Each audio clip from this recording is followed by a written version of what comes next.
गुलशान कितने घंटे स्टडी कर रहे हो? सर अभी तो रैंडम है। कभी दिल करता है तो 2-3 घंटे बैठ जाता हूँ, कभी दिल करता है तो नहीं करता बिल्कुल पूरा दिन। यार दिल के ताबे नहीं होने चाहिए। दिल के ताबे तो सिर्फ एक ही अमल होता है, वो उसकी उम्र गुजर चुकी है। बिल्कुल सर। उसके बाद तो वैसे ही खतरनाक हो जाता है मामला। नहीं, बस दिल सर से। मूड बनाना पड़ता है। काफी अरसे बाद स्टडी हो रही है ना। हाँ। नारकी से यार स्टार्ट करना है सर। अभी तो 2 महीने हो गए ना, हैबिट नहीं बनी अभी तक। सर डेली की बनी है लेकिन एक स्केजुअल नहीं बन रहा, वो स्केजुअल बनाने की कोशिश कर रहा हूँ। बना लो यार, वो ना। अब पेपर टाइमली होने हैं भाई। जी जी। अच्छा सर, अनारकी से शुरू कर दें। ये तो अनार आपको जी पता ही जी। होगा, सबको अनारकी का मतलब तो। जी सर। अनार्की नाउन है, एब्सेंस ऑफ गवर्नमेंट और control, hmm. Lawlessness, disorder. Hmm. इसकी एग्जाम्पल है the country fell into a state of anarchy after the rebels kidnapped the president and locked the legislature inside the capital. ठीक है। The word doesn't have to be used in its strict political meaning. You could say that there was anarchy in a kindergarten when the teacher stepped out of the door for a moment. You could say it, and you would probably be right. The words anarchy and monarchy are closely related. Anarchy means no leader, monarchy, a government headed by a king or a queen, means one leader. So next word है anecdote. ठीक है। ये noun है, इसका मतलब है sir a short account of humorous or revealing incident. Examples हैं the old lady kept the motorcycle gang thoroughly amused with a anecdote after anecdote about her cute little dog. Anecdote होता है मजाहिया किस्सा। जैसे अगर आप कोई किस्सा अपने स्कूल के जमाने का सुनाते हैं, तो वो उसे हम एनिकडोट कहेंगे। या कोई ऑफिस का किस्सा सुना देते हो, वो एनिकडोट होगा। इससे एक रिलेटेड लफ्ज होता है एंटीडोट। एंटीडोट कहते हैं हम तिर्याक को, किसी चीज का जो इलाज होता है ना। जी सर। मतलब म्यूजिक को आप कह सकते हो कि बोर्डम का एंटीडोट है। जी जी। ठीक हर है वक्त सर। इलाज वाली कोई चीज। हाँ हाँ हाँ, बिल्कुल एग्जैक्टली। Next example है Alver told an anecdote about the time Sally got her big toe stuck in a bowling ठीक है। ball. The vice president set the crowd at ease with an anecdote about its childhood desire to become a vice president. To say that the evidence of life on other planets is merely anecdotal is to say that we haven't captured any aliens, but simply heard a lot of stories from people who claim to have been kidnapped by flying saucers. ठीक है। Next word है anguish. ये noun है sir. इसके meaning है agonising physical और mental pen. Thrasher, example है Thrasher had been a nurse in an emergency room for 20 years, but she had never gotten used to the anguish of accident victims. Next word है sir animosity. ये भी noun है। इसका मतलब है resentment या hostility या इल विल। ठीक है। एग्जाम्पल्स हैं the rivals for the state championship felt great animosity towards each other. Whenever they ran into each other, they snarled.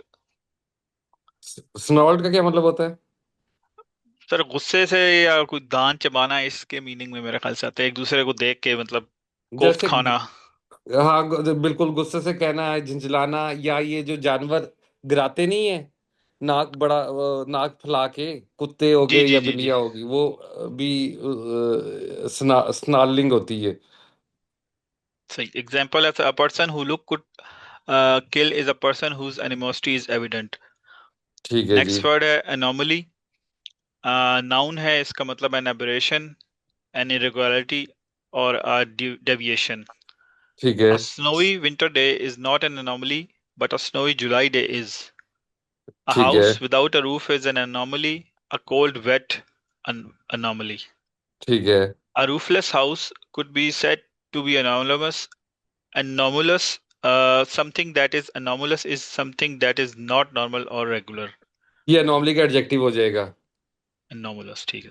और इसका इसका सिनोनिम आपको पता चल गया है, वो एब्रेशन आपने पहले ही पढ़ लिया। जी सर। नेक्स्ट वर्ड है सर एंटीसीडेंट। नाउन है समथिंग और someone or something that went before, something that provides a model for something that came after it. Your parents and grandparents could be said to be your antecedents, they came before you. ठीक है। The horse drawn wagon is an antecedent of the modern automobile. Antecedent can also be used as an adjective. The oil lamp was antecedent to the light bulb. ठीक है। In grammar, अच्छा the and, ante- हाँ जी, sorry sorry, आप पढ़ लो पहले। in grammar, the antecedent of a pronoun is is the person, place, or thing to which it refers. In the previous sentence, the antecedent of it is antecedent. In the sentence, Bill and Harry were talking together and then he hit him. It is impossible to determine what the antecedents of the pronoun he and him are. Antecedent is related to a word that is similar in meaning precedent. बिल्कुल ठीक है। एक तो antecedent का मतलब ये हो गया, अगर मैं कहता हूँ कि ये जो जिशान है ना, ये रिस्पेक्टेबल एंटीसीडेंट से बिलोंग करता है, मतलब इसका खानदानी पद से मंजर मुअज्जिज है। अच्छा, अगर खुदा न खास्ता पुलिस के अंदर रिकॉर्ड आपका पेश हो, तो वो कहेंगे इसका एंटीसीडेंट क्लियर है, यानी एंटीसीडेंट क्लियर, इसका बैकग्राउंड क्लियर है, इसकी हिस्ट्री में कोई ऐसी चीज़ नहीं कि इसने कोई एक्शन लिया हो। तो ये पस मंज़र के मानों में भी इस्तेमाल होता है, माजी के रिकॉर्ड में भी, साबका हालात में भी, पेश आने वाले अवामिल में भी ये लफ्ज़ इस्तेमाल होता है। ये भी कहते हैं कि पॉवर्टी और निगलेक्ट है ना, वो क्राइम के एंटीसीडेंट हैं, उसकी मतलब अगर पॉवर्टी और निगलेक्ट कहीं पे होगा तो क्राइम होगा ही होगा। ठीक है। सही हो गया सर। नेक्स्ट वर्ड है एंटीपैथी। इसका ठीक है। मतलब है नाउन है, इसका मतलब है फर्म डिसलाइक और अ dislike. I feel antipathy towards bananas wrapped in a ham. I do not want them for dinner. I feel also a certain amount of antipathy towards to cook who keeps trying to force me to eat them. My feelings on these matters are quite antipathic. I could एंटीपैथेटिक, antipathetic. ये इसका adjective है। Okay, sir. I could also say that ham wrapped bananas and the cooks who serve them are among my antipathies. My antipathies are the things I don't like. Note ये इसका carefully the pronunciation of the word. Okay, sir. ये इसका Antipathies. Plural है। Next word is sir. Antithesis. Antithesis. Antithesis. A noun है. The direct opposite इसका meaning है. Erin is the antithesis of Aaron. ठीक है। Erin is bright and beautiful. Aaron is dull and plain. Next ठीक word है हो sir. Apartheid. अपार्थिड। इसका sir मतलब है the former policy of racial segregation and oppression in the Republic of South south Korea. Africa. जो काले और गोरे का इम्तियाज था ना, वहां से मतलब जैसे आपको याद होगा, मुशर्रफ के जमाने में एक लफ्ज था, एक नजरिया आया था, इनलाइटेंड मॉडरेशन का। No sir. अच्छा, वो मुशर्रफ साहब के ज़माने में आया था जी, ये कि इनलाइटेड मॉडरेशन होनी चाहिए सबसे पहले है, और जो रिलीजियस है उसकी जो फंडामेंटलिज्म है कम होना चाहिए, फलाना। तो हर एज में ना कोई लफ्ज़ पैदा होता है, फिर वो चलता है, फिर ख़त्म हो जाता है। तो ये जो लफ्ज़ है ये जिस वक्त सेग्रीगेशन हुई ना साउथ अफ्रीका में, तो सर उस वक्त से ये पैदा हुआ, लेकिन अब ये राइट। जनरल सेंस में भी इस्तेमाल होता है। इसका सर एग्जांपल्स हैं the word apartheid is related to the word apart. Under hmm. apartheid in South Africa, blacks were kept apart from the whites and denied all rights. The word apartheid is sometimes applied to less radical forms of racial injustice and to other kinds of separation. Critics have sometimes accused American public schools of practicing educational apartheid by providing substandard school of non-whites. Non words. ठीक हो गया, हमारे आज हो गए जनाब 8 हो गए। अब कुछ आसान हुए ये है जिशान। सर कुछ एक जैसे जिनकी प्रोनाउंसिएशन है वो मिक्सअप हो रहे हैं, बाकी तो थोड़े बहुत हो रहे हैं सर। रिजवान लगारी कह रहे हैं, रिजवान लगारी 10 के बाद आसान हो जाएंगे, जब 100 वर्ड से ज्यादा आपके पास हो जाएंगे ना, फिर इंटर रिलेटेड होना शुरू हो जाएंगे। अच्छा जनाब, शहीर, शहीर मेरा ख्याल ऑनलाइन मौजूद हैं, लेकिन कोई नेटवर्क का इशू होगा।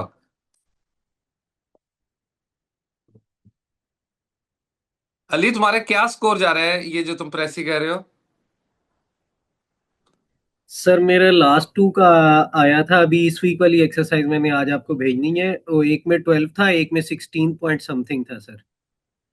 अच्छा, और ट्रांसलेशन में? ट्रांसलेशन में सर 4.5 से 5.5। अच्छा, अभी आपको ट्रांसलेशन मजीद करनी है। Right sir, right sir. Nabeel को तो मैं बता चुका हूँ। अदीला, अदीला नियाज साहिबा, जी सर। कैसी हो आप? अल्लाह का शुक्र है सर। ठहरो, मैं तुम्हारा काम देख लूं। इस वीक सर ने किया अभी। ट्रांसलेशन में क्या स्कोर जा रहा है वैसे अमूमी? सर 6.5, 5 पॉइंट समथिंग इतना चल रहा है। लेटर 10.6, 10.45, 10.5। अभी आपको ट्रांसलेशन करनी है मजीद। जी सर। थोड़ी सी कर लें और फिर उसके बाद प्रीवियस पेपर्स की कर लें, या अगर अटेम्प्ट करनी है तो कर लो प्रीवियस पेपर की। जी सर। ठीक है। जी सर। अच्छा जी। और मिस्टर एजे ट्रांसलेशन में क्या स्कोर आ रहा है? सर कुछ में 6.5 है, कुछ में 5.5। वो एक आध गलती हो जाती है तो फिर उस वजह से। अच्छा चलो, बस फिर आप भी प्रीवियस पेपर की ट्रांसलेशन स्टार्ट कर लें। ठीक हो गया सर। ठीक हो गया। और अगले साहब हैं अली। अली,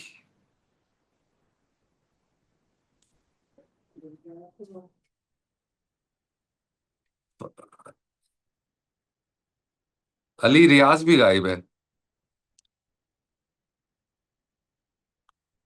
फरा, फरा आपका तो अच्छा स्कोर आ रहा है ट्रांसलेशन में ना? जी सर, 6 है, 6.5 है, कभी कभी नीचे भी थोड़ा हो जाता है। बस आप भी प्रीवियस पेपर की जो ट्रांसलेशन है वो स्टार्ट कर लो। तो ठीक फिर है सर। कोई कमी बेशी हुई ना तो वो मैं फिर आखिरी मतलब हम अगले उस फेज में कर लेंगे। ठीक है सर। ठीक है। और उर्दू ट्रांसलेशन सोप की और सीएसएस की, 5 पेपर सोप के बनते हैं और 5 सीएसएस के कर लेना। ठीक है सर। ठीक हो गया। और जनाब जवाद, जवाद क्या स्कोर आ रहा है भाई? 6.5 था लास्ट सर। लेकिन लास्ट वीक में मैंने कोई ट्रांसलेशन नहीं की, एक मैंने भी रेडी की है सर। 2017 ठीक है, सॉफ्ट की तो मैं इंशाल्लाह सेंड करूँ। ठीक है, ठीक है। और फिर सीएसएस की भी कर लेना। खलील साहब, आपको तो मैंने पहले ही कहा हुआ है। सर एक क्वेश्चन था यहाँ पे। जी जी। ये सर जो जिस तरह हमारा 6.5 या 7, अगर कोई गलती ना भी हो तो इतना आता है, मार्क्स आते हैं। तो हाँ, इसी तरह मार्किंग सर फाइनल में भी होती है, कोई गलती भी ना हो तो? या इसी इसका तरह ही होती है, या बहुत रेयर होता है कोई ऐसा आ जाए जो जरा रवायत से हट के साहब हो, तो वो शायद दे अच्छा दे। लेकिन बहुत मुश्किल अच्छा, होता है। मतलब कटिंग करते ही करते हैं। हाँ, क्योंकि वो एस्थेटिक काम है ना। जी जी, ठीक ठीक सर। तो राइट। ये चक्कर है। एक दफा परवीन शाकिर साहब को जानते हैं आप? जी सर। जब उन्होंने पेपर दिए ना, सीएसएस में वाहिद एक खातून है पीएससी की हिस्ट्री में जिन्हें एज रिलैक्सेशन मिली थी, कोई 1 साल की या 6 महीने की। सर। और वो जो है वो भी जियाउल हक साहब उस वक्त सदर थे। और एम नदीम कासमी साहब ने उनकी सिफारिश की थी, और ब्रिगेडियर सालक मैंने डाका डूबते देखा। आपने शायद किताब पढ़ी हो, फौजी बड़ा पढ़ते हैं उस किताब को। तो जी सर। वो उन्होंने सिफारिश की थी, उन्हें एज रिलैक्सेशन मिली थी। और कमाल की बात था कि जो वो पेपर देने गई थी, उर्दू उनका ऑप्शनल था, तो उसमें उन्हीं की शायरी के हवाले से सवाल आ गया था। अच्छा। और वो सेकंड नंबर पे आई थी उस पेपर में। और कोई और अच्छा कैंडिडेट, क्योंकि जो आप पेपर दोगे तो जो एग्जामिनर पेपर चेक करे उससे नहीं पता कि नबील दिखता कैसा है, नबील की एजुकेशन कैसी है, नबील लड़का है या लड़की है। उसने तो सर उस पे जज करना है जो आपने लिखा हुआ है।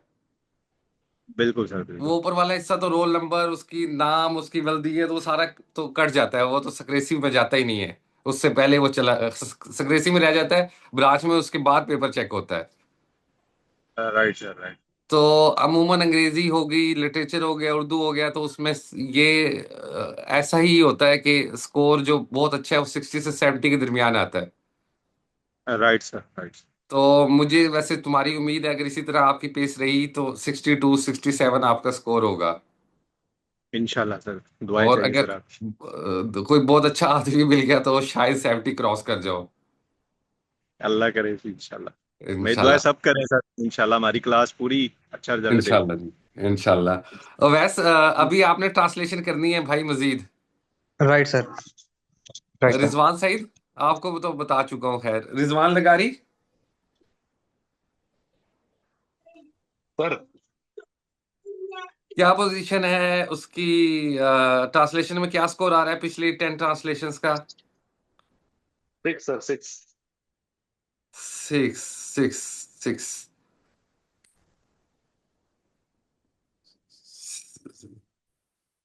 एक मिनट यार, मैं देख लूंगा।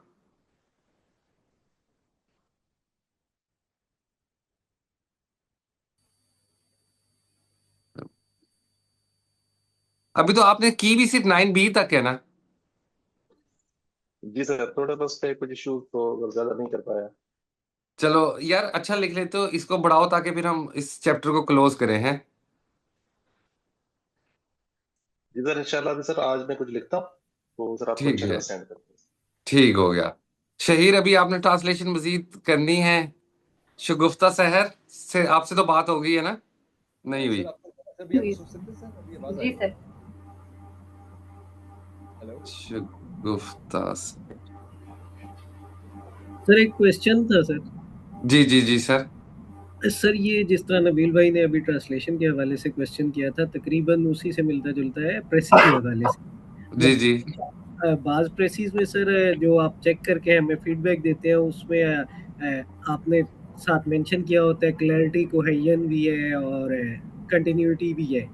हाँ और बाज में सिर्फ मार्किंग होती है, दो के वो मार्क्स मतलब 12 प्लस होते हैं। तो हाँ हाँ। अगर इसको मतलब एग्जामिनर पॉइंट ऑफ व्यू से हम अपनी स्टैंडिंग को अगर असेस करते हैं तो क्या आपको क्या लगता है कि ये स्टैंडिंग कहाँ पे है? मतलब नहीं समझा मैं, अली अली अहमद साहब। मैं ये पूछना चाह रहा हूँ कि कुछ हम्म। पे तो आपने रिमार्क्स दिए ना, उसमें हमें ये चीज समझ आ गई कि यार ये जो हमने पैसेज अटेम्प्ट किया, ये क्या कहते हैं, इसमें हमारा रब्त भी ठीक था पैसेज का और इन ऑल एस्पेक्ट्स वो बहुत अच्छा लिखा हुआ था। ठीक है, लेकिन इसी में ये रिमार्क्स नहीं है, लेकिन 12 मार्क्स हैं, 14 मार्क्स हैं आउट ऑफ 20 जो आप सर हमें देते हैं मार्क्स। तो ठीक है, ठीक है। उसको मतलब हम अपनी जाती असेसमेंट अगर करना चाहते हैं एग्जाम पॉइंट ऑफ व्यू से कि यार एग्जामिनर अगर यही पैसेज रियल एग्जाम में उसके सामने है तो हाँ वो हाँ।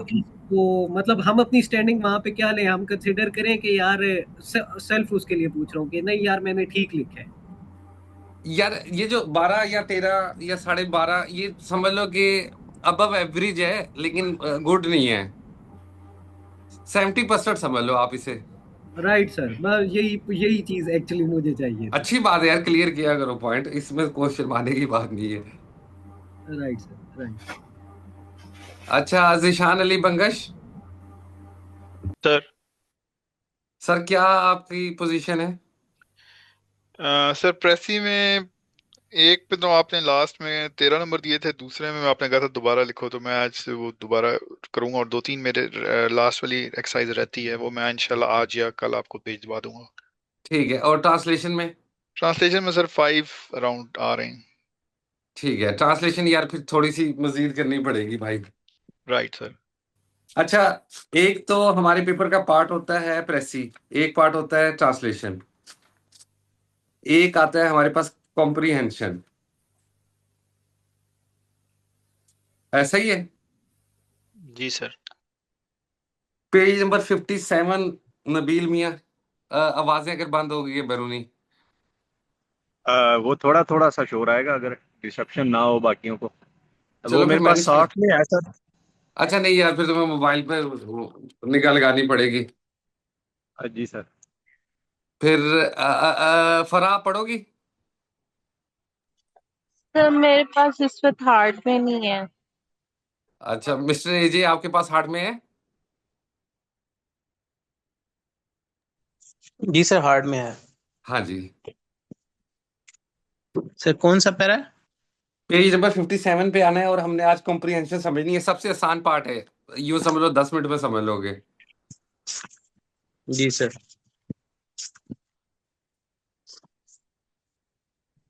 कॉम्प्रिहेंशन समझ नहीं है सर। हाँ, कंप्रीहेंशन का मतलब क्या होता है वैसे? कॉम्प्रिहेंशन समझना अंडर किसी चीज को। हाँ बिल्कुल ठीक है, बिल्कुल ठीक है। The word to comprehend means to understand something in all its aspects. Usually, the comprehension question at the competition level has a prose passage with some question or statements at the end to be answered with the help of the passage. Sometimes there is also a question or difficult words to explain the italicise, italicized portions. वो जो टेढ़े लफ्ज नहीं होते, italic करके पूछे जी होते हैं सर। कि इनका मतलब बता दो। How to proceed. Study the passage carefully twice or thrice till you understand it properly. Rizwan लगारी 57 पे कॉम्प्रीहेंशन समझने की कोशिश कर रहे हैं हम। चलें सर। जी। Take the first question and read the passage again. Try to find out the words which form an answer to the question. Underline hmm these words and arrange them in proper order. Hmm Deal with other questions in the same way. After you have marked the answers, prepare a rough draft of the answer to each question, not in the words of the passage but in your own words. Then revise your draft and make it fair. ठीक है। It is it is just possible that you do not understand some words in the given passage. That should not dishearten you. You should be able to understand the general sense. The object of the examiner is only to find or out whether you understand general drift of the passage or not. With the help of the general sense of the passage, try to understand the meaning of difficult words and phrases. ठीक इसकी है। example, the scientist is more interested in doing scientific work than in defining it. इसका उर्दू में भी बताऊं या बस English ही ठीक है सर? नहीं नहीं, वो इंग्लिश ही ठीक है। किसी को कोई प्रॉब्लम है तो वो क्वेश्चन पूछ ले, कोई इसमें कोई प्रॉब्लम, कोई क्यूरी है आपकी तो। He sometimes says that a piece of work or a book is unscientific, and what he usually means by the phrase is that it is inexact, that is badly arranged, that it jumps to conclusions without sufficient evidence, or that the authority has allowed his personal prejudice to influence his report. By scientific work, then we mean that which is as exact as possible, orderly in arrangement, and based on sound and sufficient evidence. Moreover, it must have no object except to find out the truth. Read the above passage and answer the following questions. What is meant by the word unscientific? बस यहीं पे रुक जाओ। अच्छा जी देखो, sir. Mister एजे प्रेसी के अंदर language किसकी होनी चाहिए? जो जो बंदा जिसने बात की है। नहीं, जो मतलब हम आप प्रेसी कर रहे हो तो प्रेसी में लैंग्वेज आपकी होगी या पैसिव से लोगे इनडायरेक्ट। आप? हाँ। पैसेज की। पैसेज सी। क्या इनडायरेक्ट। मतलब? इंटरेक्ट होगी लेकिन लैंग्वेज आपकी अपनी होगी ना यार। नहीं सर, वो बोलना तो हमने करना है, लेकिन उसकी उसकी पॉइंट ऑफ व्यू बयान करना है, अपना नहीं। पॉइंट ऑफ व्यू उसका होगा, लेकिन 100% आपने कोशिश करनी है कि पैसिव से आपने फ्रेजेस, लफ्ज या सेंटेंस चोरी नहीं करने। जी। ऐसा ही है ना? जी सर, बिल्कुल। अच्छा, और आपने बिल्कुल। इनडायरेक्ट लिखना है। दूसरी बात ये है, ये तो दो बेसिक प्रिंसिपल्स हैं। कॉम्प्रीहेंशन के अंदर बस दो चीजें जी याद सर। रखनी है। एक तो लैंग्वेज मैक्सिमम आपने जो आपकी और पैसेज की मिक्स होगी, 50-60, 50-40, कोई फर्क नहीं पड़ता। ठीक है सर। दूसरा पॉइंट ये है कि जिस राइट। जिस टेंस में क्वेश्चन पूछा हुआ है ना, उस टेंस में जवाब देना है। ठीक है सर। ठीक हो गया? और जिस तरह हम उसमें कोई चीज ऐड नहीं कर सकते, इसमें भी आपने अपनी तरफ से कोई ऐड नहीं करनी, पैसे से बाहर नहीं जाना। ठीक है सर। इसके नेक्स्ट पेज पे ना एक्सरसाइजेस दी हुई हैं। एक एक्सरसाइज सॉल्व हुई हुई है ये वाली, और बाकी एक्सरसाइजेस आप बड़ी उसकी हैं, छोटी क्लासेस की। तो या तो आप जी ये देख लीजिएगा या फिर आप प्रीवियस पेपर्स की कर लीजिएगा। जब मर्जी कर लीजिएगा, 10-15 दिनों के अंदर, मतलब कोई डेडलाइन नहीं है, लेकिन कर लेना ठीक। एक दफा। राइट। ठीक है? यहाँ पे इस हवाले से कोई क्यूरी तो नहीं, कॉम्प्रीहेंशन कॉम्प्रीहेंशन के हवाले से?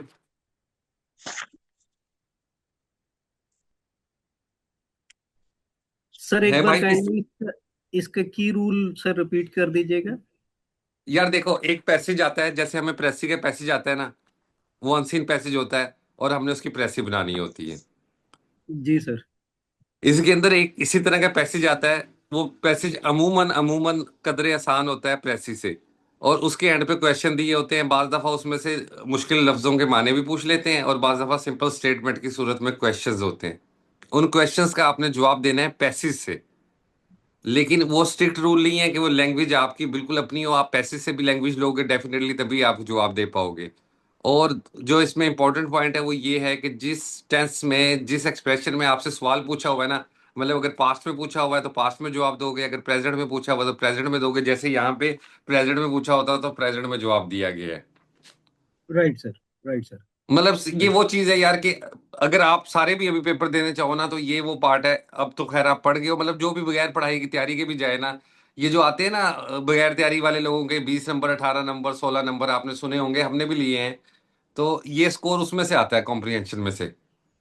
Right sir. Right sir. ठीक है, तो ये हमने कवर तो करना है अभी। बेशक अगर आपके पास टाइम हो तो अभी कर लीजिएगा, ना हुआ तो 10, 15, 20 दिनों में कर लीजिएगा। Right sir. ये जो सोप के पास पेपर्स हैं उनकी कॉम्प्रिहेंशन। हाँ, उनकी कॉम्प्रिहेंशन काफी है। अगर थोड़ा सा ज्यादा मूड हुआ पॉलिश करने का तो सीएसएस की 2, 3 कर लेना और मुझे भिजवा राइट। देना। Right sir. Right sir. Right हो गया जी? Thank you sir. क्लियर हुआ? अच्छा, जी अब सर। आप आज जी सर, बिल्कुल हो गया। अली, तुम्हारे पास हार्ड फॉर्म में है बुक?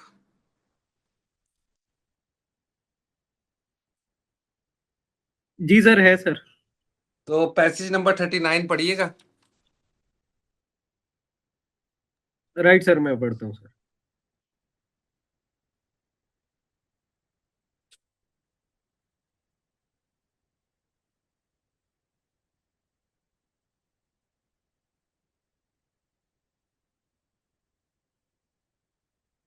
सर एक मिनट, बस मैं वो पेज पे हाँ जा रहा हूँ। हाँ। यार पैसेज नंबर नबील, 30। टेम्परेचर कितना हुआ है?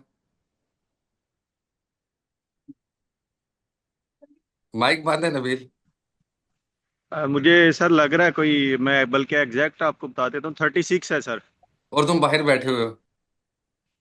कोई नहीं, फील नहीं हो रही। अच्छा, बादल बादल आए हुए हैं। जी जी सर, आज थोड़ा सा क्लियर नहीं है सूरज। सही सही। अब गर्मियों में भी सूरज क्लियर नहीं होता है यार। जी सर। हाँ जी, अली अहमद सर मिल गया। इसका हाँ जी। जी पेज सर। नंबर भी सर बता दीजिएगा, मैं जरा उस पे सॉफ्टवेयर पे, निकालूं। Page number 27। Right.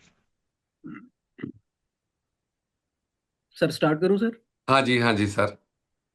Passage 39. The hmm. history of media in Pakistan shows that Pakistan print media came into existence with a mission to promulgate the ideology of Pakistan, which was seen as the best national option for the Muslim minority in British India. Pakistan में जो media की तारीख है वो ये दिखाती है कि पाकिस्तान का जो प्रिंट मीडिया है वो वजूद में आया एक मिशन के साथ कि वो पाकिस्तान के नज़रिए पाकिस्तान को की तशहीर करे, हम्म। which was seen as the best national option for the Muslim minority in British India, जो कि बरतानवी इंडिया में या ब्रिटिश इंडिया में मुस्लिम अकलियत के लिए एक बेहतरीन कौमी ऑप्शन था। ठीक एंड है। As a form and as a form of self defence against suppression from the Hindu majority. और ये एक अप खुद के दिफा का हिंदू मेजोरिटी के जो असूबतें थी उनके खिलाफ खुद के दिफा का एक बेहतरीन हथियार था या बेहतरीन तरीका था। However, ताहम ओवर द लास्ट डेकेड, पिछली एक दहाई में Pakistan media has developed into a harsh terrain. Pakistan का मीडिया एक दुश्वार रास्ता बन चुका है, ठीक है। which has certainly helped shape Pakistan's view towards domestic and foreign policy for better or for worse, जिसमें पाकिस्तान के जो राय है अंदरूनी और खारजा पॉलिसी के हवाले से, चाहे वो अच्छी हो या चाहे बुरी हो, उसको बनाने में मदद दी है। ठीक है। ठीक है। ठीक है। Society and society and institutions in Pakistan tend to be rule oriented. इदारे और समाज, पाकिस्तान के इदारे और समाज अब असूल कार पर मबनी हैं या मबनी होना चाहते हैं। ठीक है।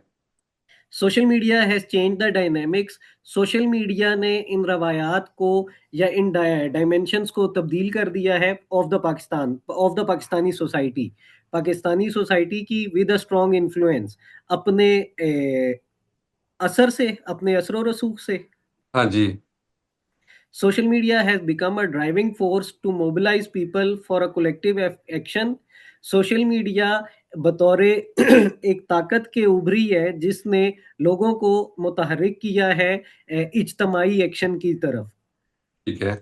Social movements and even protests, समाजी तहरीकों की तरफ और हत्ता के एहतजाज की तरफ।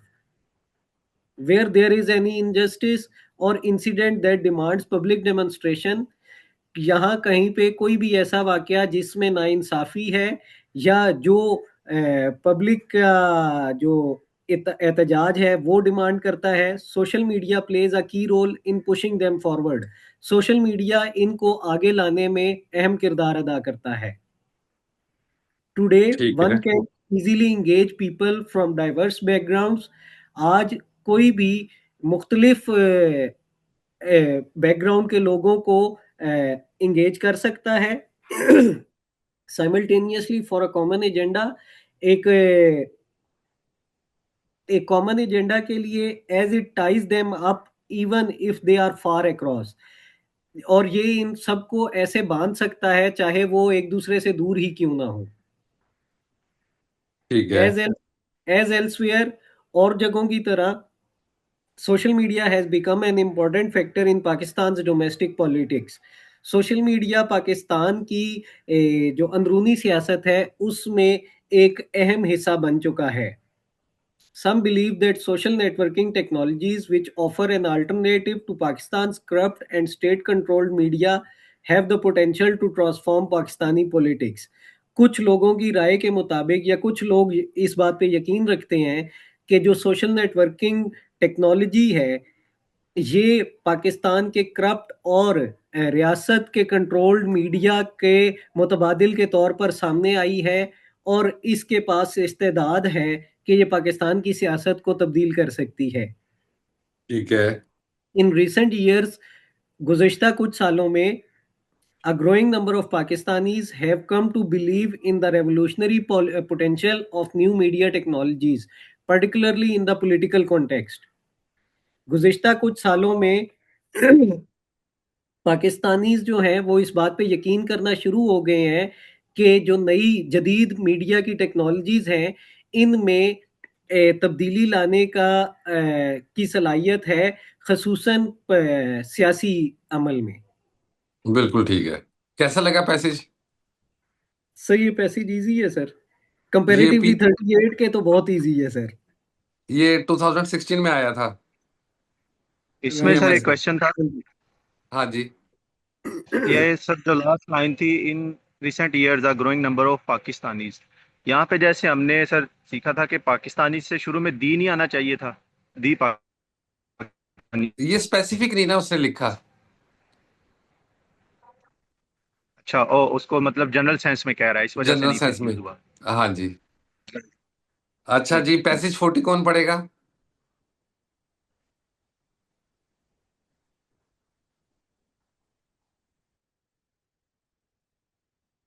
अली अहमद हिम्मत है? जी सर मैं पढ़ लूंगा सर। पढ़ लो जी। Right sir. Passage number 40। I know that some people say the idea of a law of nature or decent behavior known to all men is unsound. मैं जानता हूँ कि कुछ लोग ये इस नज़रिए को कि जो कुदरत का कानून है या डिसेंट बिहेवियर या शाइस्ता रवैया known to all man is unsound, कि ये हर शख्स के पास शाइस्ता रवैया नहीं होता। सर इसका यही मतलब होगा? डिसेंट। हाँ जी। हर शख्स के पास नहीं, हर शख्स जानता नहीं है, इसको इल्म हर नहीं शख्स होता। हर शख्स इसके बारे में जानता नहीं है, because different civilisations and different ages have had quite different moralities, क्योंकि मुख्तलिफ तहजीबें और मुख्तलिफ उम्र के लोग, उनके मुख्तलिफ मॉरलिटीज, उनकी मुख्तलिफ रवायात होती हैं, हाँ जी। बट दे हैवेंट, लेकिन वो ये नहीं रखते, मतलब वो बेसिकली वो शाइस्ता बिहेवियर की बात इधर कर रहे हैं, दे लॉ ऑफ हैवेंट। नेचर होता क्या है वैसे? सर फितरत का कानून। कानून फितरत किसे कहते हैं? कानून फितरत सर, सर इस पर्टिकुलर मतलब अगर डिसेंट बिहेवियर के कॉन्टेक्स्ट में देखें तो देखो, कानून शाइस्तगी। फितरत एक तो ये है कि जैसे ग्रेविटी है, कशिश शक्ल है, ये कानून जी फितरत सर। है। सूरज का निकलना कानून फितरत है। रात का आना, दिन का आना, साल बदलना, बारिश होना, ये सारा कानून फितरत है इन फिजिकल सेंस। बिल्कुल अच्छा, सर।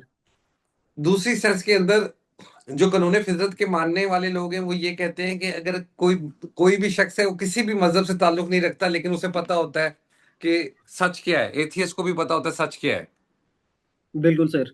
उसे ये पता होता है कि लालच बुरी बला है। उसे ये पता होता है कि झूठ बोलना बुरी बात है। ये मतलब अगर आप एक दुनिया में आते हैं और आप कोई भी मजहब कबूल नहीं करते, तब भी इंसान को पता होता है। ये भी लॉ ऑफ नेचर है।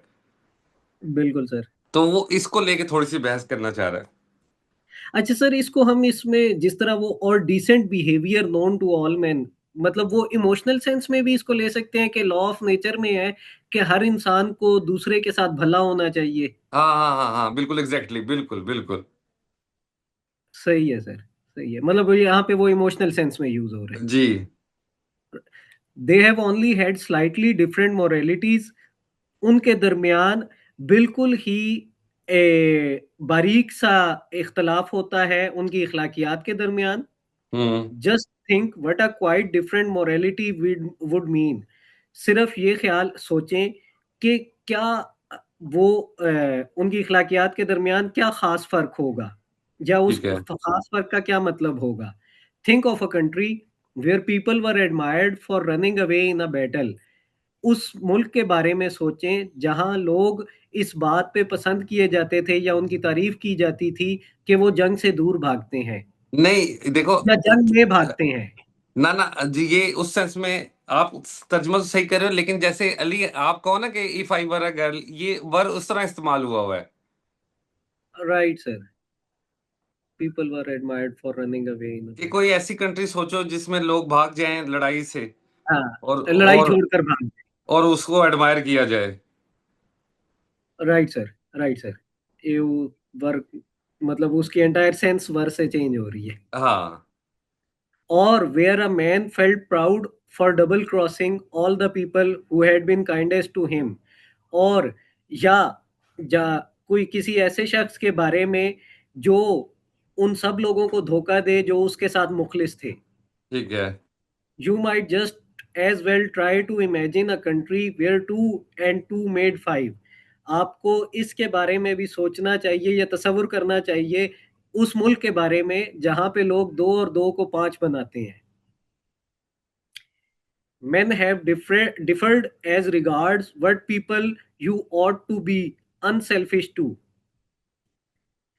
लोग मुख्तलिफ होते हैं इस तनाजुर में what people you ought to be unselfish to, whether it was only your own family or your fellow countrymen, और एवरीवन। कि what or everyone, what people you ought to be unselfish to, जे के लोगों को आप जो देखना चाहते हैं। अनसेल्फिश को सर क्या कहेंगे? वो कह रहे हैं कि लोग मुख्तलिफ होते हैं, मुख्तलिफ नजरिया रखते हैं कि किन लोगों से बेवफाई करनी चाहिए। अपनी फैमिली भी हो सकती है, फेलो कंट्री मैन भी हो सकते हैं, या हर कोई भी हो सकता है। हर कोई भी हो सकता, राइट सर। सर बट ये दे टू हैव वेदर ऑलवेज। एक ही वर्ड कंसिडर होगा? वेदर, हाँ जी, एक ही होगा। टू और वेदर। सर टू और वेदर बीच में डैश लगा दिया।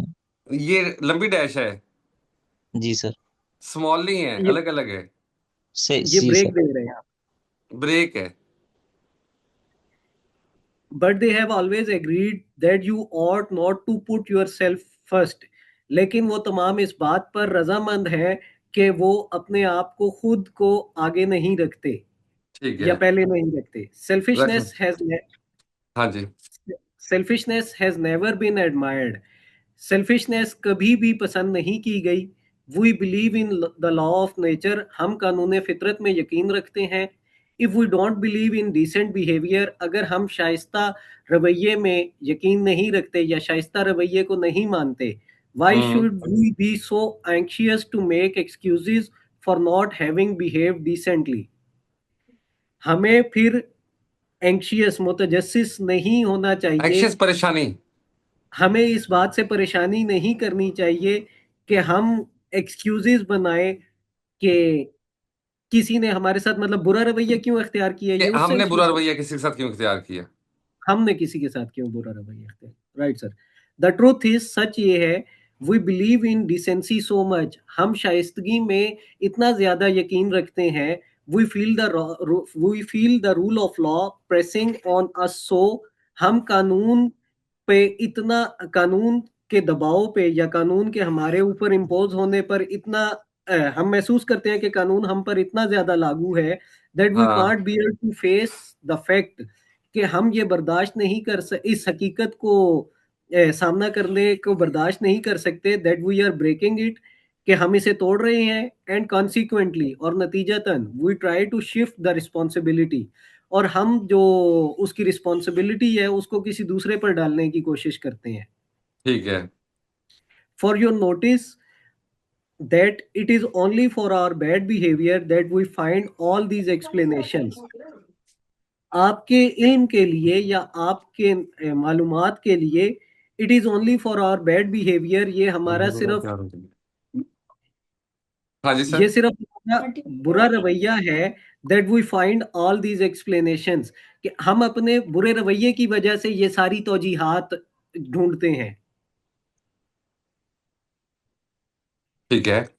We put our bad temper down to being tired or worried or hungry. We we put our bad temper down to being tired or worried or hungry. हम अपना बुरा रवैया दिखाते हैं कि इस चीज को एक्सप्रेस करने के लिए कि हम थके हुए हैं या परेशान नहीं, हैं हमने या अपने बैड टेम्पर को नीचे ले आते हैं क्यों, जब हम थके होते हैं, परेशान होते हैं या हंग्री होते हैं, भूखे होते हैं। भूखे होते हैं। We put our good temper down to ourselves. हम अपने अच्छे रवैये को नीचे ले आते हैं अपने आप के लिए, हाँ, मतलब अपने लिए सब कुछ कर रहे होते हैं। अपनी जात के लिए। अब ये राइट सर। आया पीएमएस 2012 में, और जो पिछले वाला आया पीएमएस 2015 में, दोनों में फर्क जी नजर आ रहा है ना। 2016 में आया था बिल्कुल सर, बस। बिल्कुल सर। ये लक होती है कि किसी वक्त आपका इतना आसान आ जाए। अब ये भी मुश्किल तो नहीं है, लेकिन थोड़ा सा राउंड अबाउट एक्सप्रेशन है और बिल्कुल इनफॉर्मल सी लैंग्वेज है, आर्गुमेंट भी अजीब अजीब से दिए हुए हैं, ऐसा ही है सर। और इसको हो सकता है कोई कॉम्प्रिहेंड करने में लॉ ऑफ नेचर उससे समझ ना लगे या वो कंफ्यूज हो जाए। ऐसा ही है सर। सर वो 38 पैसेज भी जब पढ़ा उसको, मतलब जो मैंने एक्सपीरियंस की है, तो वो मतलब रीडिंग में तो क्वाइट बेहतर था वो, कि कर हम्म। लेंगे। जब उसको प्रिसाइज करने बैठे तो उसका जो ट्रू एक्सप्रेशन निकालने के लिए वो सर काफी टाइम लग रहा था। बिल्कुल सही कह रहे हो। कई पैसेज ऐसे होते हैं जो लगते बड़े आसान है, लेकिन जब करने बैठो तो बहुत मुश्किल होते हैं, और कई लगते बहुत मुश्किल है, लेकिन वो करो तो बड़े आसान हो जाते हैं। ऐसा ही है सर, और बिल्कुल। जो खासतौर पे फिलोसफी की होते हैं ना, उसमें कोई ऐसा लफ्ज नहीं होता जिसका मतलब ना पता हो, लेकिन वो स्ट्रक्चर और एक्सप्रेशन ऐसा लिखा होता है राइटर ने कि उसको कुदाल लेके ढूंढना पड़ता है कि जी पता नहीं कहाँ क्या लिखा हुआ है, क्या कहना चाहता है वो। सही कह रहे हैं सर, ऐसा ही अच्छा है। जी, 41 आप खुद करेंगे। Right sir. और एक चीज होती है कम्युनिज्म, जी सर। एक होता है कैपिटलिज्म। कम्युनिज्म और जी सर। कैपिटलिज्म पे आपने 6-6 लाइनों के 4 पैराग्राफ लिखने हैं, राइट सर। और बहुत ज्यादा टाइम जाया नहीं करना आपने। नेट सर्च करना है, चैट जीपीटी कर लो, नेट कर लो, यूट्यूब कर लो, पहले सब कुछ सुनना है, देखना है, लेकिन जब सब कुछ सुन के अपने दिमाग में महफूज करके खुद से लिखना है।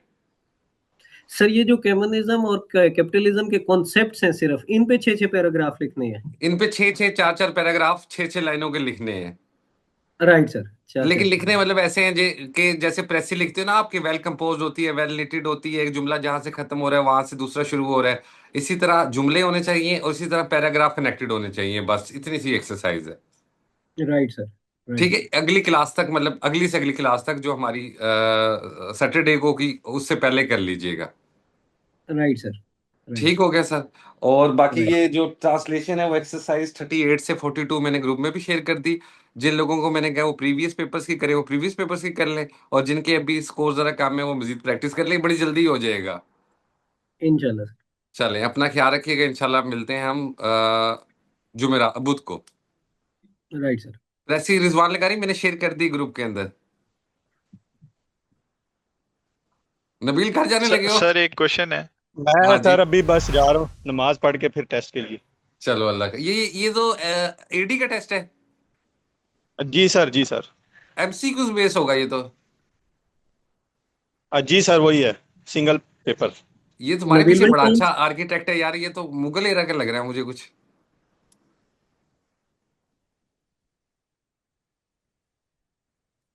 ये सर इस्लामिया कॉलेज है, ये गुजरांवाला का। हाँ, वाह जी वाह, वाह जी वाह, उसके बाद तो हमने कुछ नहीं बनाया।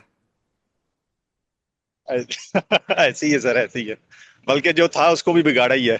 सही कह रहे हो। चले यार, अल्लाह आपको कामयाब करे। सर एक क्वेश्चन है। आमीन सर। हाँ जी Zeeshan.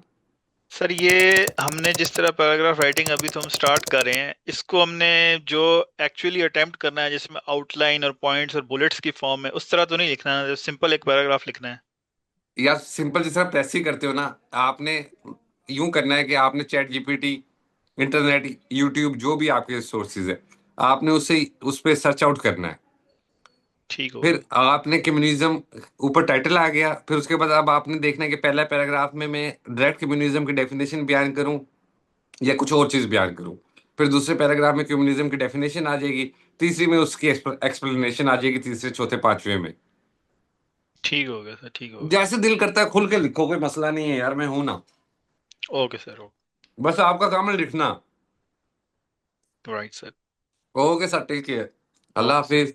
Bye thank bye. You. हाफिज। अल्लाह हाफिज।